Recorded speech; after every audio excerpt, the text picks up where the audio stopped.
Have you moved to a new place? Are you surrounded by a completely new environment? Have you put yourself in a vulnerable situation because no longer are you surrounded by people that you could rely on? Well, have no fear. Your opportunities are near. Yes, there's nothing for you to be worried about. In fact, you should be optimistic because now you have the opportunity to find new people, to surround yourself with new men. But the first thing that you're going to have to do is to identify who are the type of men that you want in your life. Once you've identified the type of man that you want to be surrounded by, then where are they at? What are they doing? What does that man look like? What does the image of who those people actually are? Are they at car clubs? Are they at networking events? Are they entrepreneurs? But more so, what is the characteristics of them? Are they men of integrity? Do they take care of their spouses? Do they cheat on their spouses? Do they treat their kids with kindness, support, and instruction? Once you determine what these people look like, you have a better opportunity of finding them. But if you're going in blind and just accepting whatever in your life, the chances of you getting anything of quality are going to be slim to none. Now, I would challenge you to strive to be higher. This is your opportunity to create something even better for yourself than what you had before. And if you've put yourself in any location in the United States, you've got the best opportunity anywhere in the world because guess what? America is the place of opportunity, even though the media would like you to believe otherwise. So today, challenge yourself. Get out that piece of paper. Write down what it looks like to have a quality support system. Who are those men? Are they willing to hold you accountable? Because you found yourself in the right place to find out what those men look like. Roll that intro.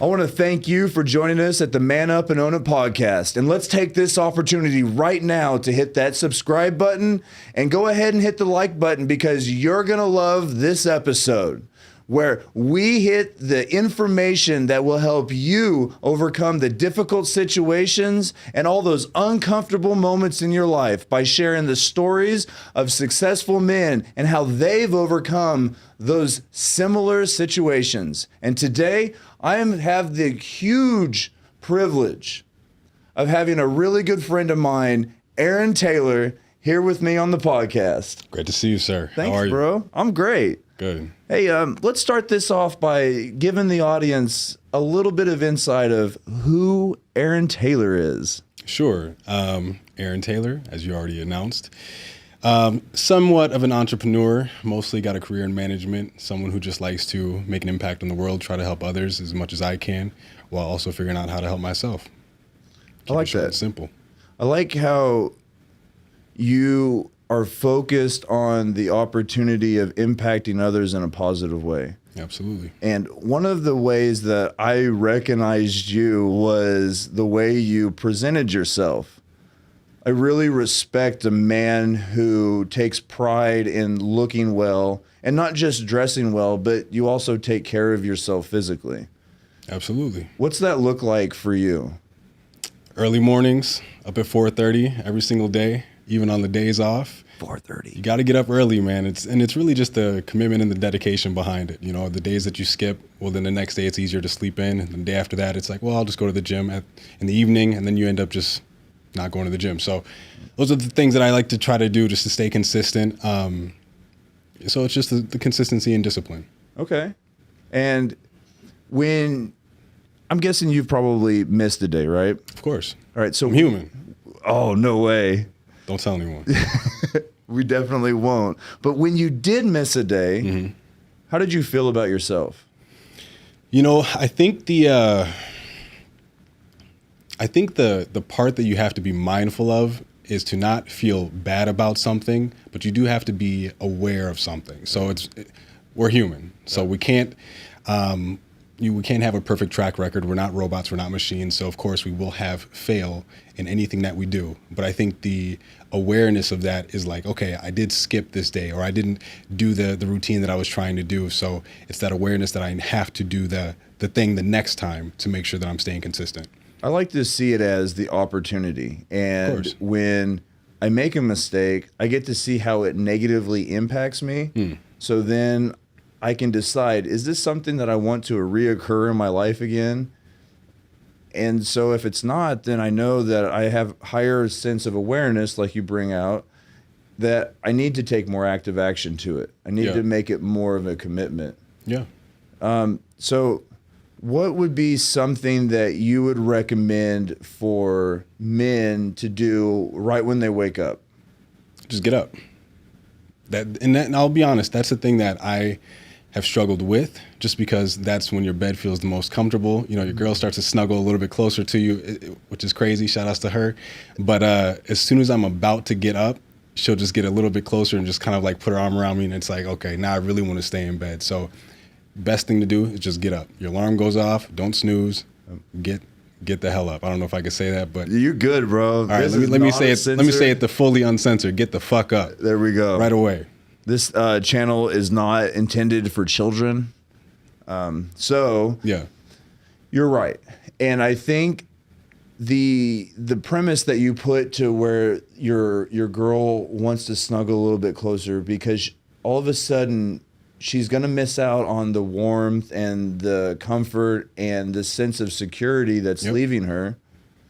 And that also creates a higher level of temptation for yourself, because now you're being desired. Yep. And being able to walk away from being desired is a true test of fate, especially for men that may not necessarily get it all the time. Absolutely. So do you feel a sense of reward once you are up and you are active? Of course. I mean, as soon as you get up, your day is better when you can start it earlier, as weird as that sounds. But if you can get your gym workout and everything, your morning routine done, and it's only 9 a.m., you feel like you got 2 days, basically. You've done a lot of stuff already, and you still have the whole day left. It sounds so simple, but I would encourage anyone to give it a shot. One thing that I love about going to the gym is that sense of accomplishment of overcoming something difficult. And I like how you structured it and putting it early in the day, and how you had said that you got off to the right start. Now, do you train in the morning? Absolutely. Ooh. What is your favorite thing to do in the gym? We've got a stair climber. So I've been doing take 40-pound weights in each hand and then just do about 5 minutes on that. Run a couple cycles of that. That's just a good way to get the heart rate up. It really gets you going in the morning. And then that's typically my routine before I actually start my workout routine. So, all right, what's your workout? What's your favorite exercise in the workout? Well, I got a bad shoulder, had a motorcycle accident. You can check out my YouTube channel if you want to see what that looks like. I like dips. Dips. Ever since I was a younger high school guy, dips have always been one exercise that I've enjoyed. So I would say that. All right. Sure. So I really wasn't expecting dips. That's pretty cool, actually. Now, weighted dips? I can do some weighted dips. I haven't been able to for a while. Again, my shoulder's pretty fucked up. Check out the YouTube channel, see the accident. But all right. Now I'm really intrigued by this motorcycle thing. Yeah. So you were heavily involved in motorcycles? I was, yes. Ooh. Still am. I have a motorcycle right now too. I just don't ever take it to work, but still got it. Yeah. All right. What kind of motorcycle? It's a Honda. It's a Honda VTX. Not really a anything special.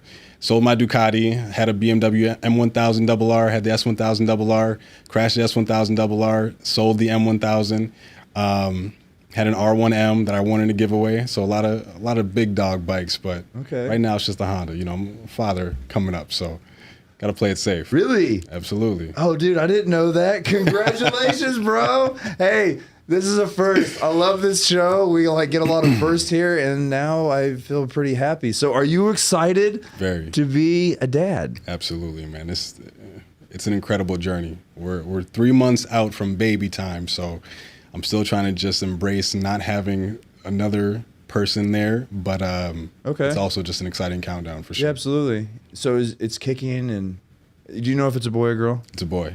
Oh, boy. A young king will be born. Oh, boy. Yes. All Yes. right. This brings us into an interesting conversation now.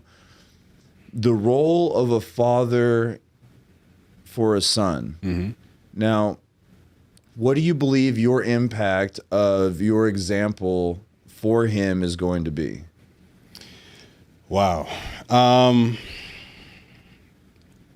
I feel my example, and I say this to my lady whenever we're out.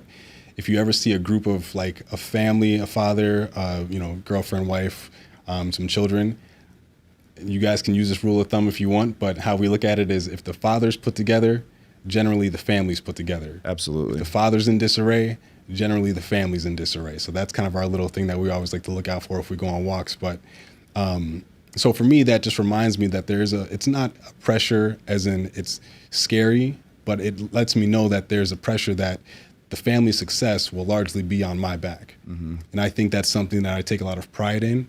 I do think that's something that's extremely valuable and extremely important, but it's also something that I know I have to be mindful of how I move because it's not, hey, do as I say. They're going to do as I do. Absolutely. They're going to watch me closely. They're going to say, okay, well, what are your habits, Dad? Are you staying consistent with the things that you tell me are important? Because if I'm not, eventually he's going to recognize that those things aren't important too.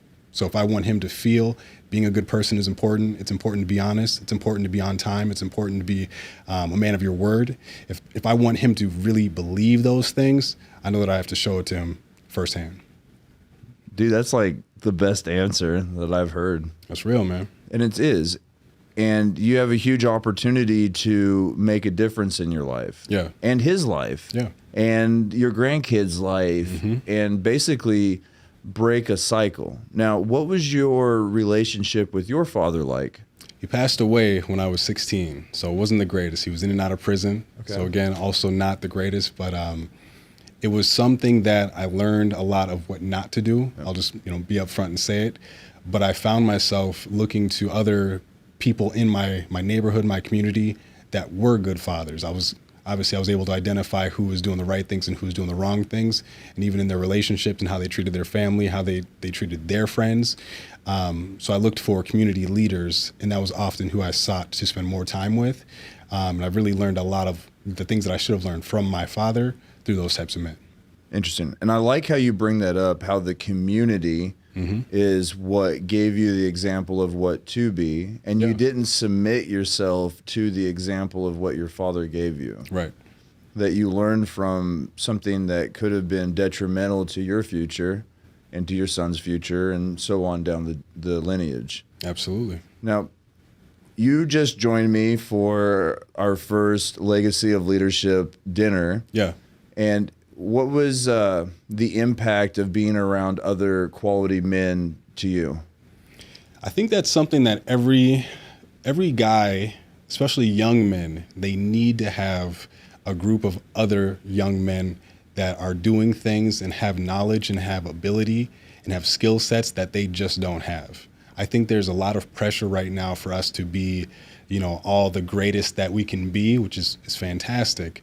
But let's keep it real. Not everyone's there yet. Mm-hmm. So with that being said, we do need other networks of men around us who are maybe a little bit further. And I think that sometimes is intimidating to be around people who can maybe do more, can excel more, are in a further path in life than you. And it's something that you need to have those people around you because that's how you get help. That's how you get the knowledge and the wisdom to be able to get yourself there one day. And I think men need to, again, young men need to be a little bit more not adversarial, but a little bit more camaraderie to say, okay, well, how can I help another brother get to where he's trying to get to? But then also, how can I seek out other men who are in the positions that you want to be in so you can get in those same positions as well? Well, life is a team sport, right? Absolutely. But unfortunately, what I've seen in professional sports in even college sports now is it's a one-man show in a way. Yep. And that's bleeding over into other parts of our lives, in business, in just community. And it's interesting how you brought up that we need to be more communicative, and the idea that we have to just be the best. Mm-hmm. Well, maybe you can just be the best in your area, and you can complement someone else that's the best in their area. One thing that helped me promote in the career paths that I have had is not knowing everything, but knowing a lot of people, so I know who to go to get certain things done. Yeah. Have you had that same experience? Yeah. I would say I'm one of those people that I try to gravitate towards anyone who I recognize is doing something better than I could, and I try to just pick their brain. I'll even give you a very basic, simple example. Back in Minnesota where I had my house, I had an issue with my plumbing, so I called the plumber because he's an expert, and while he was there, I just picked his brain. Asked him a whole bunch of questions about stuff that was anything plumbing related, and then I also asked him questions about my refrigerator that was leaking. And so I was able to use that as an opportunity. Yeah, it cost me a couple $100, but with that, I was able to gain a ton of information from somebody who knows this because that's his job. And so, of course, you just kind of small talk and chat with them, but it's that opportunity that I'm taking advantage of to say, okay, well, if I'm sitting next to someone who has a lot more knowledge about something that is inevitably going to come up at some point in my future, why am I not grabbing as much information as I can from them? Right. I think I have a new nickname for you. What's that? Aaron the Sponge Taylor. That's fair. All right, sweet. I dig it. Take that. We have a new nickname. This is also a first. I'm giving out nicknames on the podcast. I think we should also retire that nickname. I loved it. I appreciated it. But let's hang it up. All right, that's fair. Good. Aaron the Sponge. And now we have a new first. We have retired a nickname. But I think it brings value to the idea of seeking wisdom. Yeah. And never assuming that you know everything, and you always have the opportunity to learn something. Mm-hmm. Has there been anyone in your life that was been like that pillar that taught you that? To seek wisdom, not necessarily. I think I've always just been born with that curiosity and kind of that desire to just learn more. That's something I enjoy doing. But I will say one person who's been substantial in the amount of wisdom or information that they've given to me, that would be my brother's father. He's always been such a strong resource for information. He's always been someone I could come to. Life stuff, relationship stuff, finance stuff. He's always been someone that's been a solid person to just give me any information and advice. So that curiosity has led me to people who have done great things. He's one of those guys as well. Now, tell me a time in your life that you ran into a situation where someone didn't want you to succeed. Man, many times. When I was working in the jewelry industry, there was a lot of sales environment, and I was a sales manager. There was a lot of people who were not always cooperative with the program, and they understand a part of their success will lead to my success, and I think sometimes that was something that they kind of would like chop their own, finger off to try to hurt me. But it's like, at the end of the day, I'm going to make sure that we hit the numbers that we need to hit. But it's knowing that you just have people that I need to succeed and I need to help them succeed while they also are kind of like working against me. Mm-hmm. It is what it is, man. I look at it as I always try to help people regardless of how they feel about me, because someone else's success does not hurt me or doesn't affect me in a negative way. So why not? Yeah, absolutely. It just shows to your leadership, and your ability to pull the best out of others. Mm-hmm. Now, who in your life taught you how to be a leader? That's a good one. I would say a combination of a few people. Most notably, the person that comes to mind was a friend of mine's father. He was very, very outgoing, but he was very community focused. We'd work on cars together. He would always teach me a lot of things like that. But I would see how he would interact with other people. He would interact with his family in a way. He was definitely a leader of his family. but he would also interact with his community, his church members that he was, they had this kind of community event where they would like work on members of the church, the female members, they would work on their cars for free. And so he was one of the main people organizing, setting up those events and just really kind of like getting everybody else to do the right things and giving everyone else a program and a plan when it came to what the plan was for the day. So I think I learned a lot of that from him, just being near him, proximity. But it was really any sort of like strong leaders that I was around, I would always try to just observe what they were doing, how they would communicate, even if they got frustrated, how did they respond, how did they handle their emotions? Because a lot of that stuff I didn't really get a chance to see. Right. My father wasn't there, so I had to just kind of look for those things in other places. Well, I think it speaks highly of your character that you didn't become the easy of accepting it as a victim. Yeah. That you consistently did the hard thing, which was to seek out something different, something better. What advice would you give to a young man that might be in the situation that you were in, that he could go out and look for somebody? Just be smart. Use your head. You know, look for people who have the results that you would like to obtain. And do some digging on them. Don't necessarily just see a guy who's got a Lamborghini and assume he's doing all the right things. You know, I would look for the people who are, on a broader sense, more of what you would like to be. So not just financially, but the people who have good relationships, the people who also are able to get things done in the real world, not just talk about stuff, but people who are actually able to create a plan, put that plan in motion, and then also have others assist with their plan. Because if someone can get someone else to help them with something they're doing, that says a lot about their character right there. If other people want to be a part of what they're doing, they've got that credibility built in. So I would say find someone like that and then try to ask them questions if you can. Try to offer value to them before you try to take value as well. And I don't think that's just limited to money, like even just support and being willing to do something as simple as like handing out flyers or just being there and doing the job that is the least, right? Yeah.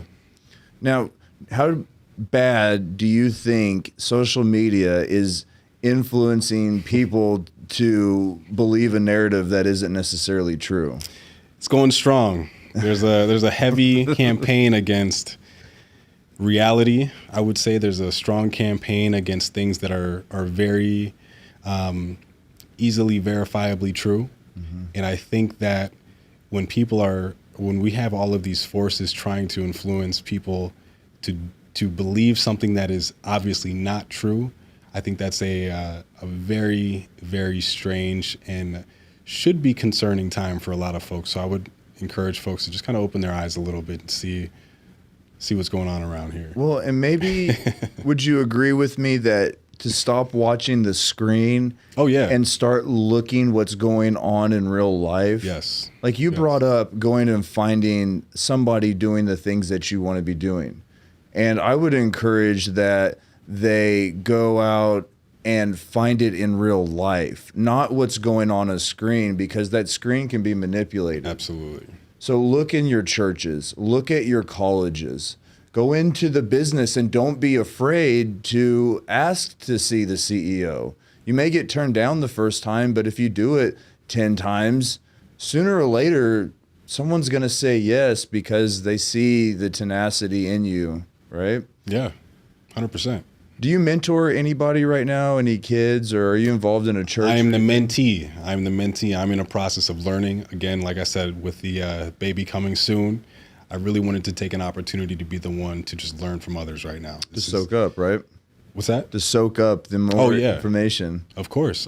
I mean, I know there's no way to get ready for it fully, but I definitely want to have as much information as I can because I think this is one of the most important journeys that I could even be starting. So I want to make sure that I'm not distracted with anything else that I don't need to be distracted with. So I'm learning as much as I can from everybody else. Nice.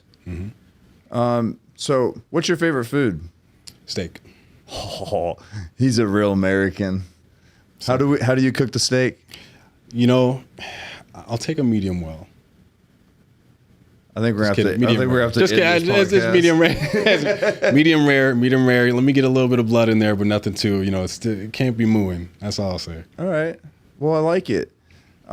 So I know you recently just got married. Yes, sir. What would be the advice for a man out there right now that wants to get married and wants to have a successful relationship? Lead your relationship. And I say that because if you have chosen that girl, your decision alone is likely going to be one that you're wanting to have good outcomes. There's many incentives right now for perhaps not a great relationship or not a great marriage or not a long-term marriage. But as long as you're leading and your goal is to have a long-term successful marriage and you're doing the right things that will actually facilitate that, continue to lead your relationship. Nice. I think it's good. I mean, I've been married for almost 14 years now, and I can tell you wholeheartedly, it hasn't been easy. Yeah. But doing the difficult thing and like taking accountability and making changes in the way that I operate has actually led to a more successful outcome for my marriage, which has helped my wife improve herself. Yeah. Have you ever found yourself in a situation where you had to own up to your girl? Of course.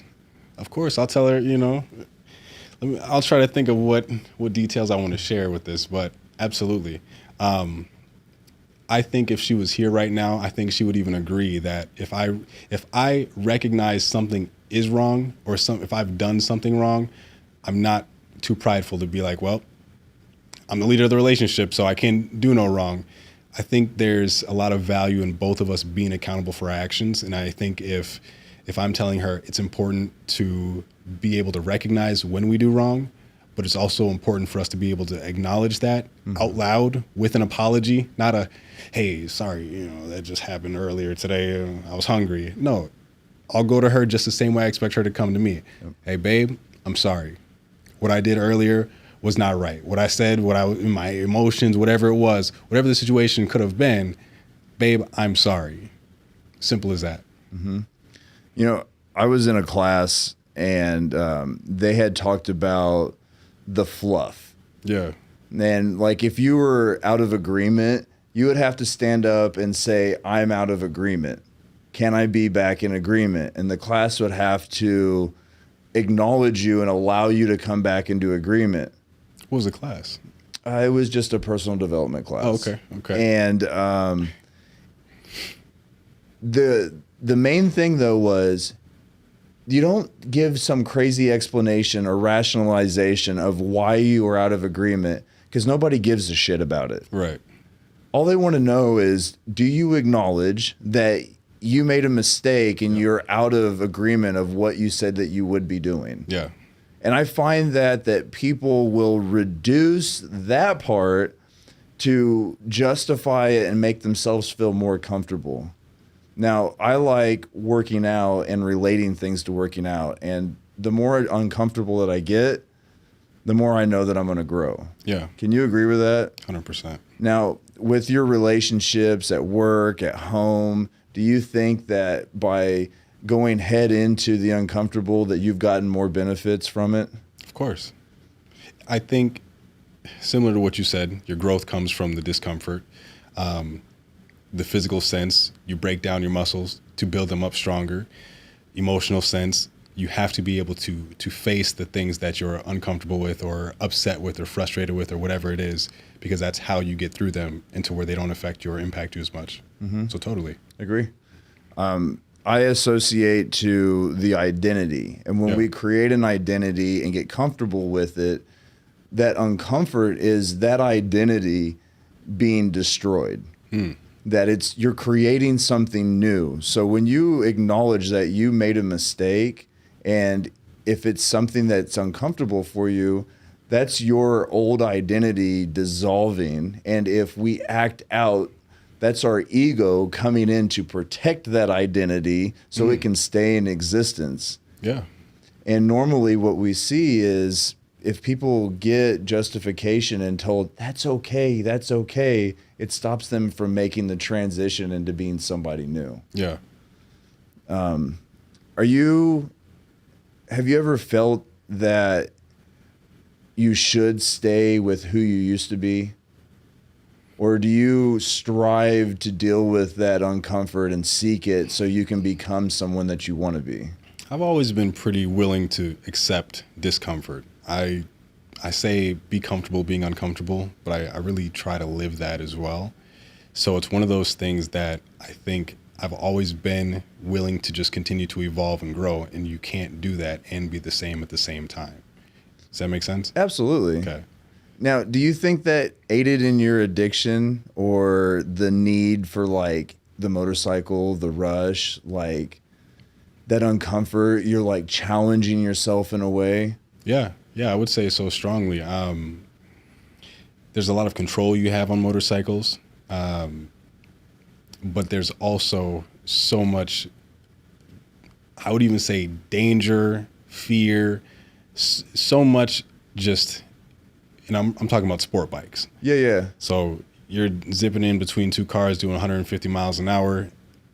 Anything could happen. Mostly bad stuff, but it's that thrill and the rush that kind of keeps you drawn to it.